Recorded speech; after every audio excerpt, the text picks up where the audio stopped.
international. Mais le vélo,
ne mana dozo kamene ne mene longolo ne bi bara bara na to komo to banango dono ne so la amuza ni ya so kale kuma so ko imamba dozo so ko lo kabinela kale kuma so ko mana ta so ko ningelema o so ko lo kabe ka se monela ayela kuma so ko mana ta so ko ningelempe ma o so ko lo kabe ka se monela dozo ya amuza idi ta ma mo ko la ko ni fle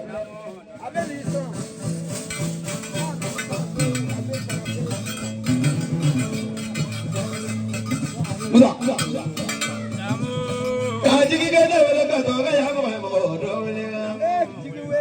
Foli ko mana oraganze, ni jigi maye o de diala. Mo kaya ko mana kene na lolo, ni jigi maye o de diala. Ana te mo kada fe diplomatique ko ngolo. La. Sima Musa, you know Baba Musa. I been every coming to Sima Musa. So many Musa. I better not follow up over there because I want to need some of the son and umbrella. The little Namatibolo, Yonicala Manja. That is the way I am. Musa, you follow the Bamano, Kumoba. Let the Babi Nimata Kamaba, the Palette Babi Nimata Legend, the Palette Babi Nimarota Tamama. If I go, Laura woman, I learned is the women did that.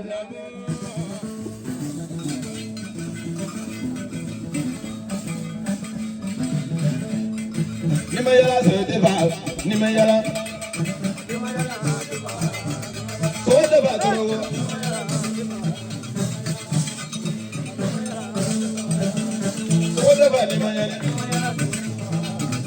Mine de badarawa, bajarela, jamri de bani madro.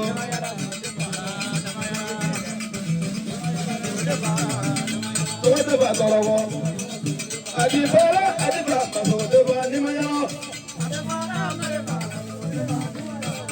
Adibara, adibara, bani de bani madro.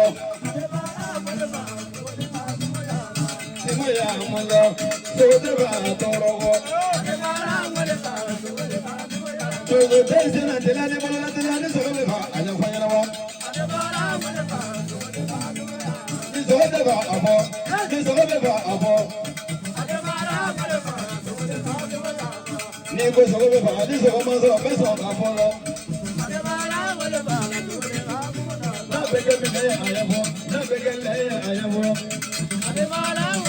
So whatever I never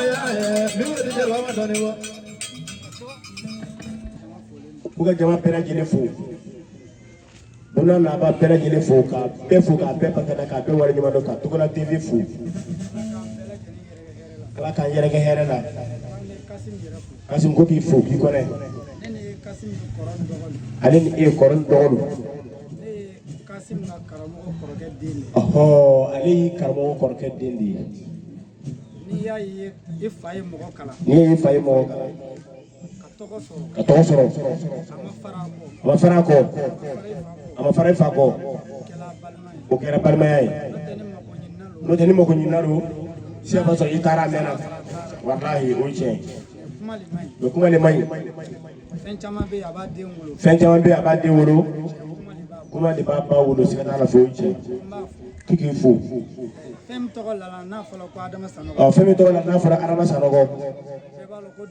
Beba do futu so deli arama sano go sikata na fo anu yere do mi anticipo fo olu yere do se mi no tisi ka fo parce que ali temena amodenka abu fo olu wala kono ka mo akono jana sogo fara jurute ali la fo kasim ke tsara kuma na fo feo fena na ke ni ma déplacer la tisoro usoro go yara Pati kala so abu fa allo ka bisila si la sere ka se kene ka ba na dana fa ko ma ka ba u ka nogo ala le ma lati ka Kasim ne ka so ala le ba lati e ka ale ka so wotu no te ikanga dome aka kula fi wa kelembe abu go mina go dima goni sarate de aka kalande nyuma ya sarado wa kelembe dima ibita jicha ibo mi wa kelembe ni yero mi ne mana ne go fa do bismillah Kasim k'ale tun b'i fo ka ye mais ale y'i fo sisan parce que olu tun mago fo i fantanama fo n'i ye dɔɔnin sɔrɔ n'i bɛ kalanden kalan kana lakali kana fɔ k'a ka ɲi a to n'a ye dɔɔnin sɔrɔ a yɛrɛ ye ka jama sɔrɔ mɔgɔw commencé ka tɔgɔ dɔɔnin d'a yɛrɛ ma sisan o waati de b'a dɔn ko olu fakɛ tun y'i kalan mais sisan olu y'i dɔn sisan k'ale bɛ dan o yɔrɔ la 1000 bɛ yan k'o d'i ma e ka numéro passera